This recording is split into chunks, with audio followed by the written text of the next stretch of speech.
আমার শরীরটা সরিয়ে নিতে ওরা আমাকে চুমু খেতে চাইলো। যেই আমি মুখটা সরিয়ে নিলাম অমনি আমার গালে ঠাস করে একটা চড়। এরকম কাপড় চোপড় পরা ঘুরে বেড়াইলে চুমাকে আরো কত কিছু করতে চাইবে। শুধু যে থাবুর দিছে এটা তো কমই হয়েছে। জনি সিং এর মতো চাবুক বানা জাগা মতো পিটানো দরকার ছিল। এই যে ওড়নাটা দেখতে পাচ্ছেন, এই ওড়নাটা আমি পরতে চাই না, পরি শুধু আপনার জন্য এবং আপনাদের জন্য।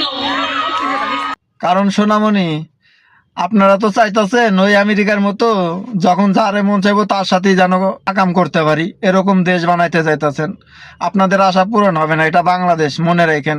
আর আপনি উন্না পড়েন আর না পড়েন, ন্যাংটা ঘুরে বেড়ান, সমস্যা নেই।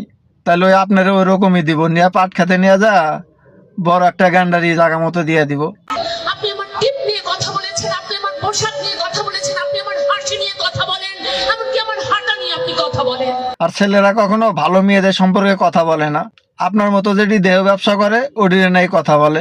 কারণ আপনারা তো বাংলাদেশটারে আমেরিকার মতো ওই ফিরি ফিরি যাতে নেওয়া যায় ওরকম বানাইতে চান। তোর মতো কোনো নষ্ট ছেলে জন্ম নেওয়ার সম্ভাবনা যদি কোনো মায়ের থেকে থাকে, তবে আজ থেকে সেই মায়ের গর্ভ খালি থাক। আর ছেলেরা কখনো জন্মগত ভাবে নষ্ট হয় না। তোমাদের মতো ওই হোটেল কর্মী আর ওই খাঙ্কিদের জন্য ছেলেরা নষ্ট হয়। তোমরা রাস্তাঘাটে উন্না ছাড়া ন্যাংটা হয় ঘুরে বেড়াও, তখন ছেলেরা দেখলে মাথা এমনি খারাপ হওয়া যায়।